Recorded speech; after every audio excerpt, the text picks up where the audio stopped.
livrer sa perception de la crise au Niger après la survenue d'un coup d'État le 26 juillet dernier, mais aussi son regard sur les enjeux géostratégiques qui se jouent du côté du Niger. Bonjour, docteur Sékou Touré Sekonde, bienvenue. Merci. Le plaisir de vous revoir et de vous recevoir de nouveau. Le plaisir est partagé. Bien. Merci. Alors, moi, d'entrée de jeu, j'ai envie de savoir qu'est-ce qui va se passer au Niger, ou que doit se passer au Niger après l'expiration de l'ultimatum de la CEDEAO.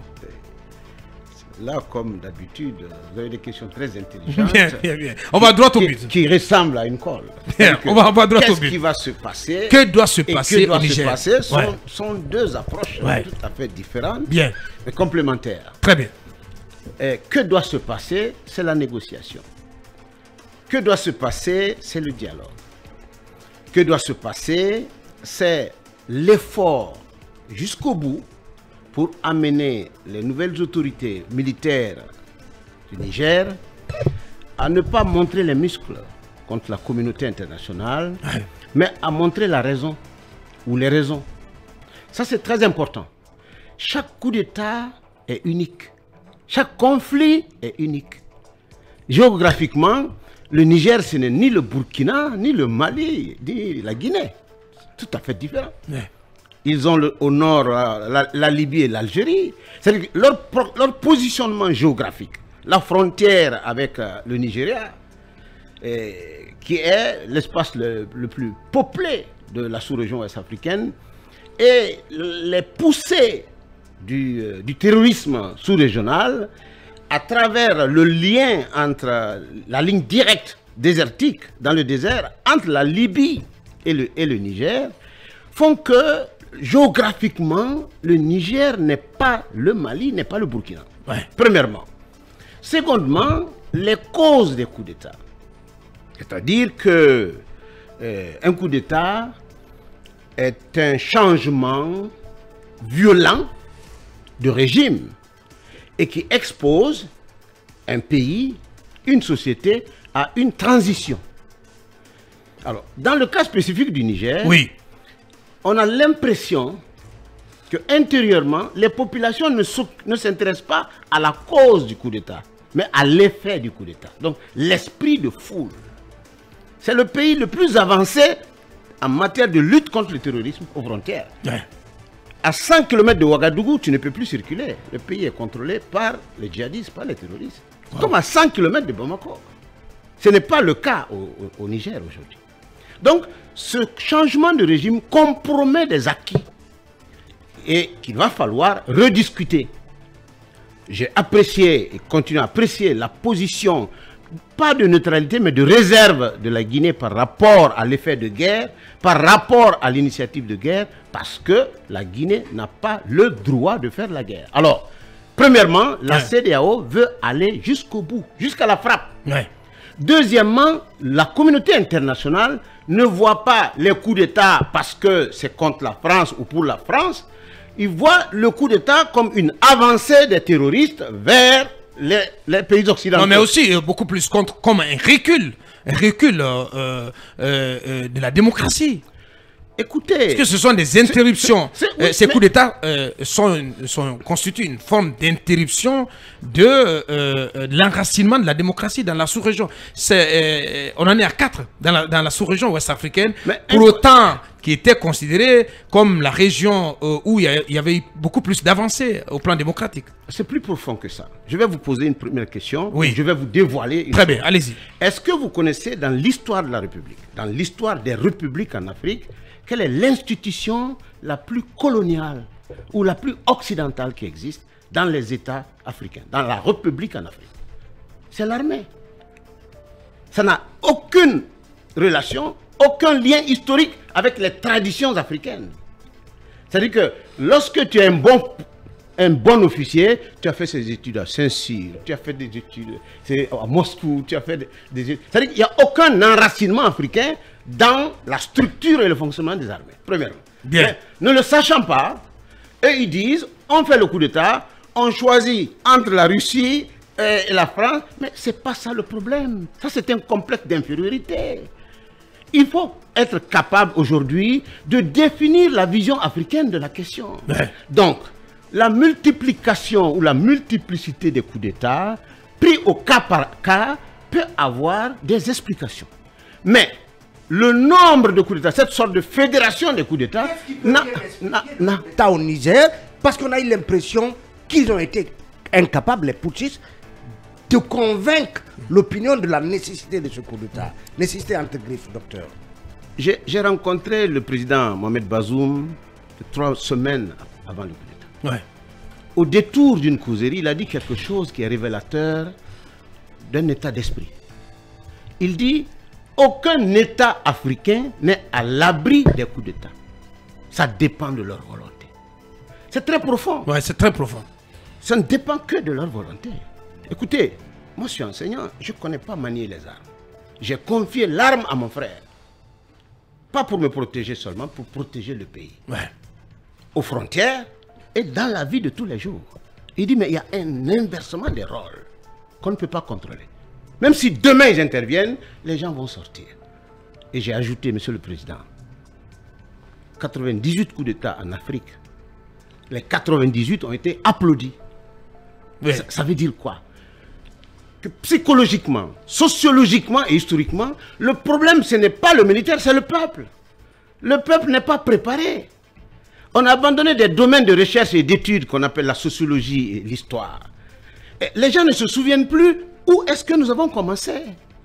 Donc, les armées nationales ont été créées pourquoi? Est-ce que cet objectif, ce but est suivi aujourd'hui? Première question. Deuxième question. Quand il y a violence en Afrique, quelle que soit la forme de violence, le malheur de l'autre, est-ce qu'il y a une solidarité de défense ou il y a une solidarité pour soutenir? C'est ce qui m'inquiète.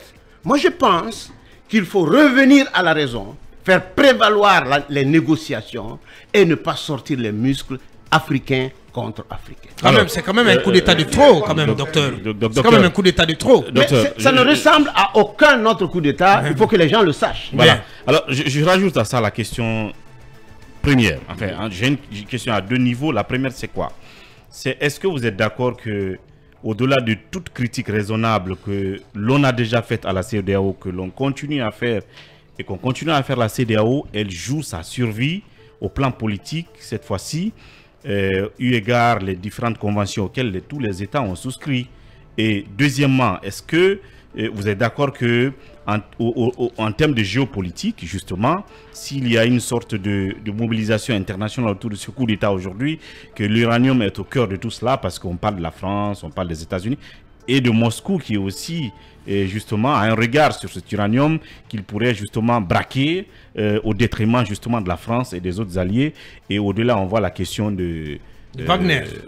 Non, quand on voit l'uranium, on voit l'arme nucléaire. L'arme nucléaire et tout le reste. Est-ce que au sein du African Crisis Group, où il y a des analystes de haut niveau, on voit ces deux angles-là. CEDEAO qui joue sa survie politique et puis la question géopolitique autour de la question d'une internationalisation du conflit au Niger, d'une ukrainisation, j'ai envie de dire, du Niger. La question de mon ami est pertinente, mais elle est conjoncturelle. C'est une approche circonstancielle. Ce n'est pas ça le problème. Ouais. Le problème, c'est l'éducation de nos peuples. C'est la conscience nationale. Qu'est-ce que nous voulons? Est-ce que c'est l'uranium qui est notre problème? Ou est-ce que ce sont les systèmes de gouvernement et de gouvernance? Quand les civils prennent le pouvoir, les pouvoirs politiques, ça échoue. Quand les militaires prennent, ça échoue. Parce que la multiplication du nombre de coups d'État au Niger même. Ouais. Le premier coup d'État, c'était en 1974. 1964, hein, je pense. Très bien. Ouais. Alors, ça prouve que ce n'est pas aussi l'option pouvoir militaire qui est la solution africaine. Ouais. De quoi s'agit-il la dernière fois? N'est pas forcément la panacée au Niger. J'ai parlé de changement de système en Afrique. Il faut approfondir la réflexion. Alors, pour revenir à votre question, oui, la CEDEAO joue sa survie. C'est-à-dire que vit un tournant très sensible. Ouais. Mais c'est l'Afrique francophone qui est à une fin de cycle là. C'est-à-dire que c'est un autre cycle qui commence.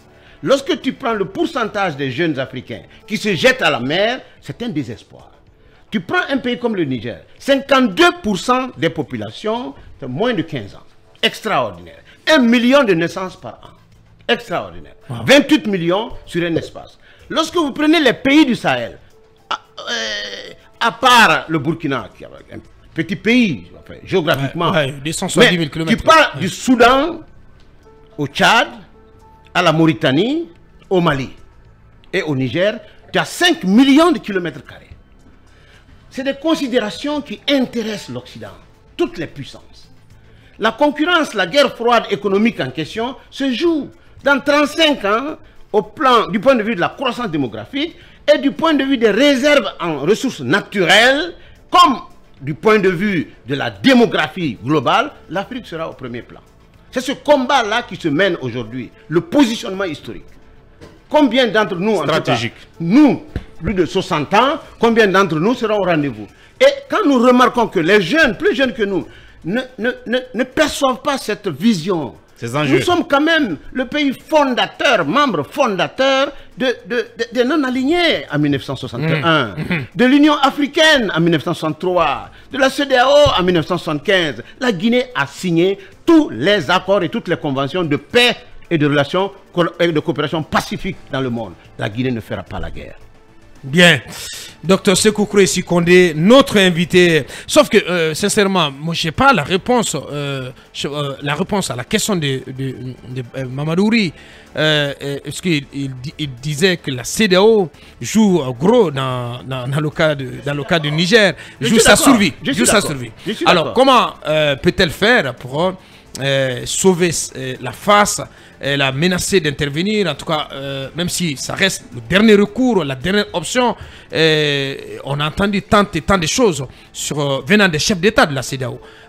Comment faire en sorte que l'ordre constitutionnel soit rétabli, que le président Mohamed Bazoum soit réinstallé dans ses fonctions, que les institutions démocratiques soient restaurées, sans que il n'y ait une intervention militaire. Comment réussir cela? Par la voie de la négociation avec des putschistes qui semblent être durs d'oreille. C'est ça le problème, docteur. Il faut montrer nos forces pour ne pas avoir besoin de les utiliser. Il faudrait que les États africains qui se targuent d'avoir affaibli la CEDEAO, fragilisé, ils ignorent l'arsenal qu'il y a derrière. Et qu'on évite d'utiliser au maximum. La CEDEAO est déléguée et reconnue par les Nations Unies, en tant qu'organisation sous-régionale. Bien sûr. Attention. Ouais. C'est-à-dire que lorsqu'on lit, lorsqu'on comprend la force de frappe de la communauté internationale contre les atteintes aux droits de l'homme et aux violations des accords, on fait attention, on se méfie. Cessons de prendre nos populations comme des boucliers. Je dis bien, l'uranium n'est pas la question. Il y a le pétrole ailleurs, il y a les mines ailleurs, il y a l'or, il y a le diamant. C'est l'Afrique qui est riche. C'est l'Afrique qui est l'enjeu. Nous devons abandonner le complexe d'infériorité vis-à-vis des Blancs pour dire c'est la France, non, c'est la Russie la solution, c'est pas la Russie, c'est la Chine la solution, c'est l'Afrique la solution.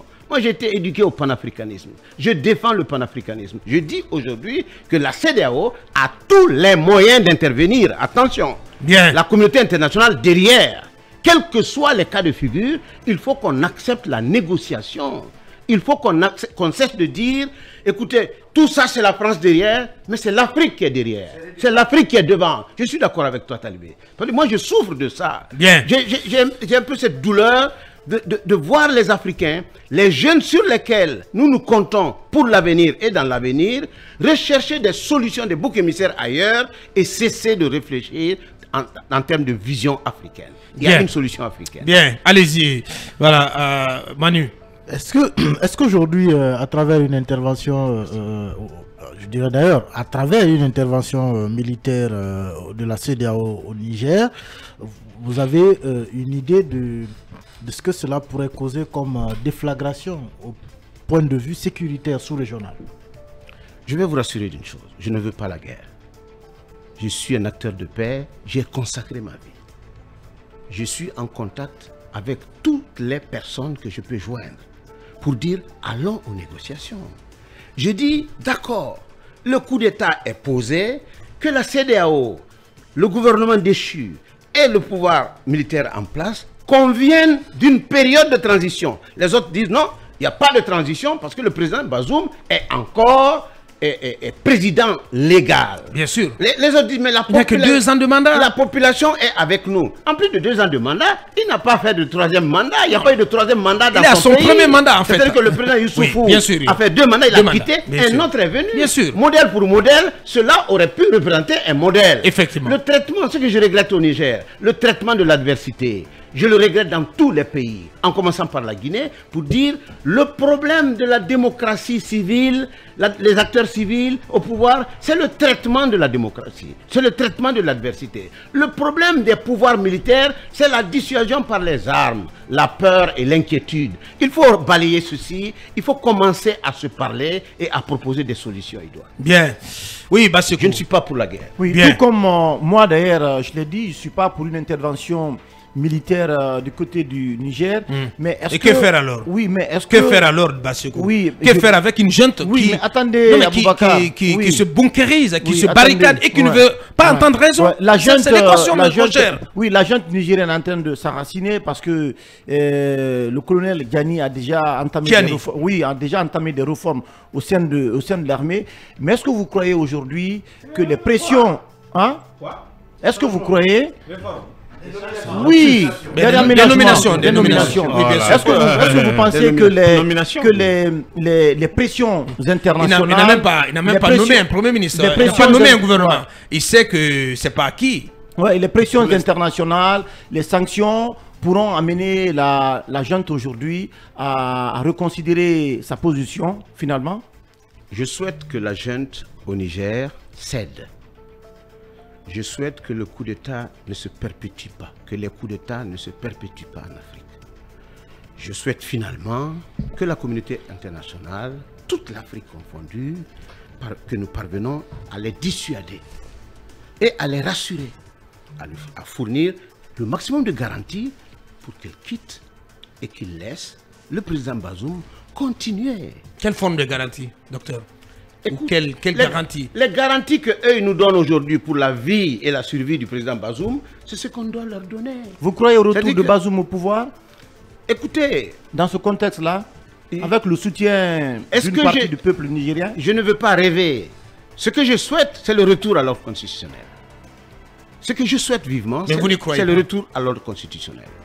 Mais, dans le contexte actuel en Afrique, lorsqu'il y a un coup d'État, rapidement, c'est la manipulation de l'information, de l'opinion. C'est incroyable ce qu'on fait croire, mais c'est bien travaillé. C'est-à-dire que pour la population, ce n'est ni Bazoum, ni Etiani, ce n'est pas ça le problème. C'est la France qui est derrière. Écoutez, le peuple guinéen n'est pas ennemi du peuple français, il faut qu'on se le dise. Ce sont des systèmes que nous avons combattus, des systèmes impérialistes que nous continuerons à combattre. Mais moi, je n'ai jamais rêvé un seul instant que les Occidentaux peuvent nous développer. Ils ne peuvent que nous sous-développer. C'est ce qu'ils savent faire d'ailleurs. Si nous ne sommes pas conscients de cela, on va dire enlevons ce blanc et mettons ce blanc. Enlevons l'Européen, mettons l'Américain, le Chinois ou le Russe. Mais ce n'est pas du tout la solution. Alors, encore une fois, est-ce que le président Bazoum va revenir au pouvoir? C'est ce qu'on appellera le retour à l'ordre constitutionnel. C'est ce que nous souhaitons tous. Mais le contexte étant ce qu'il est, il faudrait que la pression internationale et la raison amènent les militaires au pouvoir à accepter de fournir des garanties et que nous puissions leur dire, si vous quittez, voilà ce que nous proposons. Quand je vous entends, je déduis qu'il y a peu de chances, si je vous écoute, il y a peu de chances que Bazoum soit réinstallé. Les chances sont minces, effectivement. L'espoir est permis, mais les chances sont assez minces. Assez minces, ouais. Allez-y. Oui. Pas été répondu. Les risques d'une déflagration sécuritaire suite à une intervention militaire au Niger. Cela va sans dire. Cela va sans dire. Ouais. Nous sommes dans les sociétés, le risque de guerre est partout. Personne ne maîtrise par calculette les conséquences d'une guerre. Ça n'existe pas. Mais nous sommes dans une société en transformation. Attention. C'est-à-dire que l'Afrique, les pays africains aujourd'hui, enfin les pays africains francophones, la Guinée d'ailleurs, montrez-moi un intellectuel guinéen, un haut cadre guinéen, de l'indépendance à nos jours, qui a commencé sa vie, sa carrière, qui a servi et qui a fini tranquillement. Montrez-moi un seul homme d'affaires prospère de l'indépendance à nos jours, qui a commencé sa vie, qui s'est investi et qui a fini tranquillement. Ça, c'est le cadre. Moi, je fais le décompte. Mais dans tous les pays africains, c'est comme ça. C'est l'ancien ceci et c'est l'ancien cela, premièrement. Deuxièmement, la jeunesse qui est mobilisée est influencée et gouvernée par les réseaux sociaux. Les réseaux sociaux, dans les sociétés à tradition orale, où l'analphabétisme est très développé, l'intelligence artificielle est en train de gagner sur les individus et sur les consciences. Les cadres, les intellectuels hésitent de parler, ont peur de parler, parce que celui qui va t'insulter et qui ne sait même pas lire ce que tu sais lire, il est mieux écouté et mieux coté que toi. Il a plus de j'aime que ce que toi tu dis dans les classes et dans les amphithéâtres. Donc, les conséquences, on le sait très bien. Mais ce que je ne comprends pas, c'est que le Mali et le Burkina disent, si vous les touchez, nous on va réagir. Ouais. Vous êtes en guerre depuis 20 ans. Vous n'arrivez pas à vous en sortir. Vous ne contrôlez pas votre territoire. Vous n'avez pas les richesses. Nous sommes en train de nous battre contre le terrorisme sous toutes les formes. Tous les jours, on a l'impression que le Moujao est plus intelligent que les services secrets des pays africains réunis. Que Boko Haram est plus intelligente, plus offensive que la coalition des armées et des polices de l'Afrique réunie. À partir de ce moment-là, il faut une gestion transfrontalière, transnationale des questions de sécurité et de droits humains. Mais lorsqu'on dit, si vous nous touchez, nous allons vous toucher, vous ne connaissez pas les conséquences, ne voyons pas les conséquences, on les connaît. Les conséquences des guerres, c'est que la guerre est illimitée, la guerre est incalculable, la guerre est non maîtrisable. Mais ce que nous pouvons maîtriser, c'est le sens de la négociation. Il faut que les pays en concert, les États africains, demandent à la junte nigérienne de quitter. Parce que le Niger n'est pas le Mali, le Niger n'est pas le Burkina. C'est un pays africain certes, membre de la CEDEAO. Mais ni le contexte, ni la position géographique, ni l'évolution des coups d'État et la présentation actuelle des coups d'État ne favorisent un abandon à mi-parcours pour dire continuer. Bien. Docteur Sékou Kouressi Kondé, président de Arena et directeur exécutif de African Crisis Group, notre invité. On va continuer cette interview dans un instant. Ville FM, comme au bal des pompiers.